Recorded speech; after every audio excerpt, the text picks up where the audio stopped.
Good morning, my name is Malachi Mullet and I'm a T-level engineering student. Good morning, my name is Leo Banfield. I'm also a T-level student. I live at the college. I've completed my work experience with Pentaco Construction, who are a construction contractor. With them, I was doing an East Anglian ambulance hub. Through that, I've learned lots of valuable skills in construction, and mainly in the management. Through the college, I've had a work placement with HF Bond, which are mainly a welding manufacturer, but they also have a robotic side to it, which I've been learning how to do, which has gave me motivation and encouragement to pursue that in my future. With the college last year, provided through Sizewell C, I did a construction areum. Through that, I learned a lot of valuable construction knowledge, which really provoked me into a career in construction. Through that, we did a 40-foot gherkin project where I was a project manager, which really that's where I found out this is the career I'd like to do. And through the college, they've really helped me excel and find the correct placement, and that's what I've done and now what I'm completing, which is a apprenticeship in site management. Additionally, with the college, we were able to go to Northern Ireland to look at the new Sizewell hydrogen buses and see how they're manufactured and how they're made. Through that, we gained a lot of experience and knowledge through other people that work there to understand where they've come from and how they've got there and how we could do the same. And now, it's my honour to give a Suffolk warm welcome to the Prime Minister, Keir Starmer.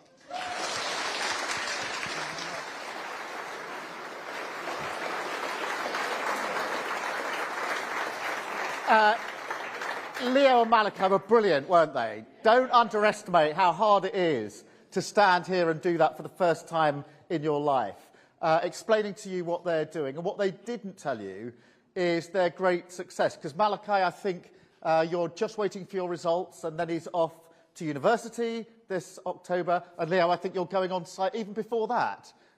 So a real proud moment for them. And they should be very proud of what they've achieved. It really brings together what is done at this college. And thank you all for your time this morning. Thank you all for being here. Thank you for showing me around, because today is a really important day, because we made a huge decision on Sizewell about the future of nuclear in our country. Huge investment of money, £14 billion, 10,000 jobs, 10 years worth of project, and also the work on the small modular reactor as well, with the contract going to Rolls-Royce. And all of that is good. All of that sounds like just numbers, the amount of money, the number of jobs, the number of years. But what today means, what I take away from this and meeting you, is what it means for you, what it means for people here. And this morning I met the school council. I think we got some of them here. I think 11 to 16-year-olds are already,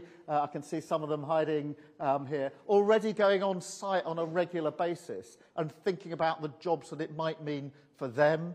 Obviously here at the college, there's loads of people doing apprenticeships in a right range of topics, including electrical work, and I did a little bit myself to see what they're doing on the apprenticeships, but a huge range of work. I see some of the apprentices here. But again, all of that tied up with what's going to happen at Sizewell, because this college obviously has that vital link to Sizewell. Also met the trade unions, who some of them have come across from Hinckley, and so there's all those skills, that experience, and they're telling me about the recruitment they're already doing for this project. And of course the management team, who I think I can say safely are overjoyed at the decision that's been made today, the certainty, the statement of intent about the future of energy in this country. And very often in politics, it is about the big decisions you make, and they really matter, the direction of travel for the country.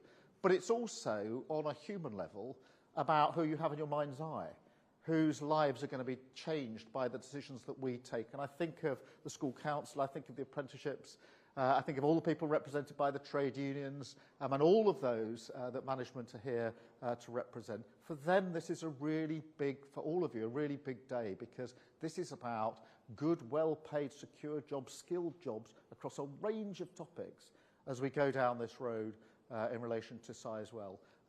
And it is an incredible story in its own right, because some of you know this, but the first reactor in this country was, I think, built in 1956.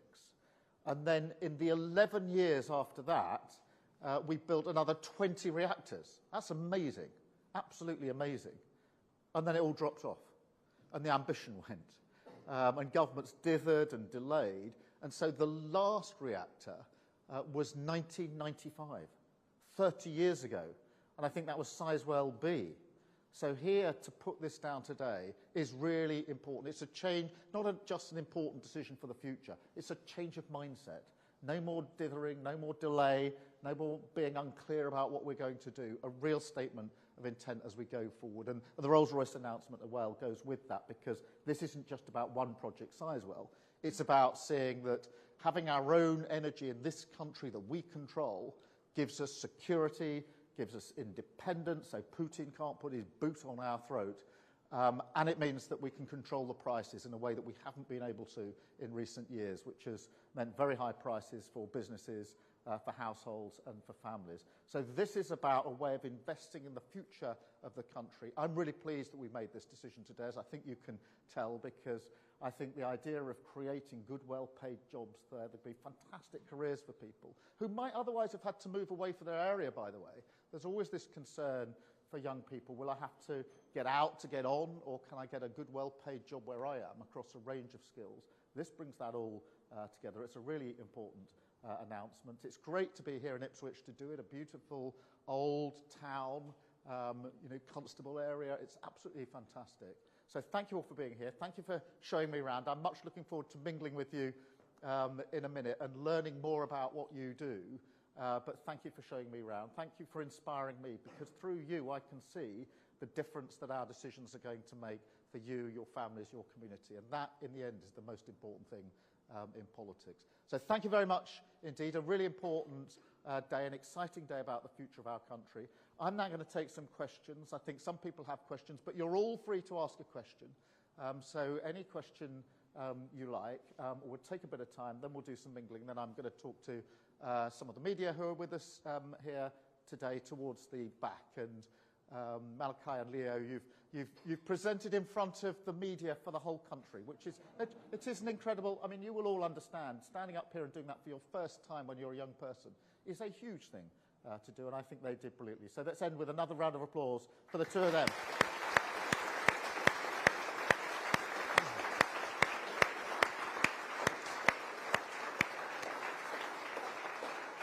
Oh, we've got a roving mic. Let's take some questions.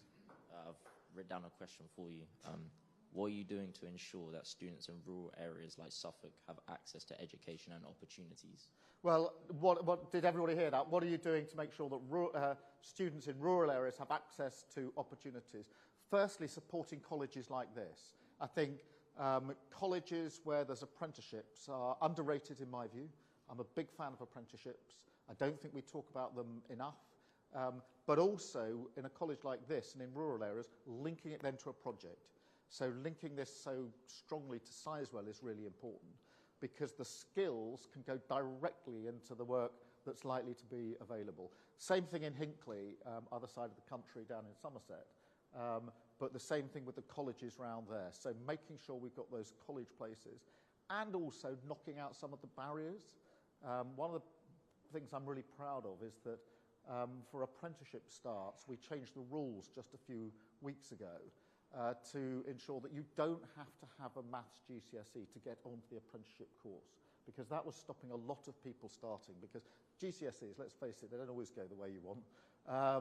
And that was a barrier for some people who couldn't even get on the apprenticeship start. So by moving that and saying you can do your maths as part of the apprenticeship, but we're not going to stop you even starting. And then I've seen brilliant apprentices developing as a result of that. So that's some of the things we can do. What would you do? What would you say to me, Keir? Add to that list one thing. Or not if you don't want. No, I don't have an answer for you, I'm sorry. Okay, don't worry. Let's go to the next question. Got Lucius here for you. How can you help ensure that further education qualifications are respected and recognised by employers? So further education recognised by employers. I think it's really important, if that's really going to happen, that we bind the employers into what's happening in the colleges. And so for the management side, this is a message to you, because I think the more that businesses are bound up with the course design, supporting the courses, showing the apprentices that can come at the end of it, the more they're going to recognise the skills that are coming out of here. So rather than, as it were, having the colleges and the students here and then a detachment and off to the businesses, I'd like the businesses working with the colleges. I think that does happen on a local level quite well, but that means that businesses are able to put their fingerprints on to say, these are the sort of skills that we're going to need, therefore we're going to support what goes on in the college, and we're going to value what comes out at the end of the college. But for Leo and Malachi, again, a really good example, because I think since you finished your studies here, you're both now working. And therefore there is that immediate, in Malachi's case, before he goes off to university, so there's that immediate link which shows that the businesses here are vested in what's going on at this college. And I think that's hugely important, because the last thing you want is a college that's somehow detached from, or courses that are detached from, the work that's actually going to be available for people to go into. So thank you very much. We'll go to one more, shall we? One further question? Anyone? Thank you. If you could give an advice for students at our age, what would it be? Advice for students? Yes. I'm always nervous when a slightly older person, or perhaps much older person, gives advice to young people, because we tend to think that we know what's in your mind. I think what I would say is don't think anything's not for you. I think too often for children at school in particular, but also at college, there's a tendency to think that looks like an exciting, interesting job, but it's probably not for me. It's a sort of little voice in the head. And if I had one piece of advice, it would be to knock that voice on the head, knock it out of the head, because actually, as we've seen in the course we had this morning, we had people who'd done different things, come in doing electrical apprentices now, and I think I'm right in saying hadn't necessarily thought that's what they wanted to do, but absolutely loving it and thriving on it. So don't allow your head to tell you, this isn't for me, it's for somebody else. If it excites you, if it's interesting, it probably is for you. And people can be brilliant at things, even though they don't think that they're going to be brilliant in the first place. And that's why I think it's really important where we go on to apprenticeships, that you have a broad mind. What is it you want to do? Try out different things, but really value that apprenticeship. Thank you very much indeed. I'm going to just mingle for a bit, and then I'm going to go to the back and talk to the media. So thank you very much indeed. Thank you.